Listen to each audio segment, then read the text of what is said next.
දැන් ඔයද ප්‍රාදේශ සභාවට වෙල වෙඩි තිබ්බේ. වැලිගම. දැන් වැලිගම මේ බලය ජනතා විමුක්ති පෙරමුණට මාලිමාවට ගන්න දත කෑවද නැද්ද? අපි හැමෝම දන්නවනේ. නේද? ඡන්ද වෙලාවේදී පැහැරගෙන ගියා. ජනතා විමුක්ති පෙරමුණේ පාර්ලිමේන්තු මන්ත්‍රීවරයාගේ ගෙදරට වෙඩි තිබ්බා. එතුමාම වොයිස් කට් දීලා තිබුණා මේ වෙඩි තිබ්බේ අපේම අයත් දන්නේ නැහැ කියලා මතකයි නේද? නිවුස් වල ගිය වොයිස් කට්. මේ වෙඩි තිබ්බේ අපේම අයද කියලා මට සැකයි කියලා තුමා කාන්තික කරේ දුරකථනයෙන් කතා කරලා මට මතකයි ටීවී එකේ ගියා. ඒ වගේම ඔබතුමාලා දකින්න නැති සමහර බස් එකේ ආවා නේද? සමහර වෙන ආවා. ඊගාට එදා සභාවේ තෝරන දවසේ කවුද සභාවේ හිටියේ? ජනතා විමුක්ති මැතිවරණය හිටියේ නේද? මන්ත්‍රී නියෝජනය කරා නේද? අපේ පක්ෂවල අපේ ආසන සංවිධායක ගියා. අපි ගියේ නැහැ. හැබැයි මේ වැලිගම සභාවේ බලය ලබා ගැනීම වෙනුවෙන් ජනතා විමුක්ති පෙරමුණ විශාල උනන්දුවක් උත්සාහයක් දැරුවා. මේ නැහැ කියන්න බෑ දැන්.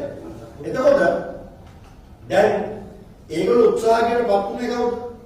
සජබ විපක්ෂයෙන් තමයි පත් උනේ. එතකොට අද මෙයාව ඝාතනය කරලා තියෙනවා. ඡන්දෙන් බලය ලබා අපි මේක දැන් හයිපොතෙටිකලි හිතෙමුකෝ අපි. ඡන්දෙන් මේ ගන්න උත්සාහ කරා ඊට පස්සේ වෙනත් උපක්‍රමයේ දුව ඒ මොන උපක්‍රමයේ දුවත් මේ බලය විපක්ෂයට ගියා. හැබැයි අද වෙනකොට විපක්ෂයේ ඉන්න සභාපතිවරයාව අද තමන්ගේ කාර්යාලයට ඇවිල්ලා වෙඩි තියලා මරලා තියෙනවා. එහෙනම් මේක ආණ්ඩුවේ මර්ධනයේ දෙවෙනි අදියරද කියන එක අපට සැකයක් තියෙනවා. අපි ආණ්ඩුවට කියනවා මේක අපට හොයලා දෙන්න. අපි විශ්වාස කරනවා ආණ්ඩුවට ගන්න ඕනේ ආණ්ඩුවට බලය ලබා ගන්න ඕනේ බව මේ රටටම දැඩිව පෙන්නලා ඒත් මේ බලය ලබා ගන්න බැරුවොත් සභාවක් මේක නිකන් සභාවක් නෙමෙයි.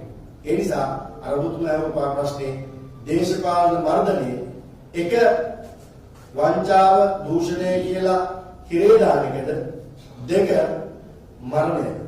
මේක අපිට විසඳලා දෙන්න. අපි ආණ්ඩුව ඉල්ලීමක් කරනවා. ආණ්ඩුව ඇඟිල්ල දික් කරනවා නෙමෙයි. අපිට සැකයක් තියෙනවා. රටේ මිනිස්සුන්ට සැකයක් ඇති වෙනවා. තමන්ගේ බලය අහිමි වීම අපි දැක්කා. ඒකේ දෙවෙනි ප්‍රතිඵලය මරණයෙන්ද උතුමාලා ඉවරක් කරන්න හදන්නේ කියන ප්‍රශ්නේ අපි අහනවා.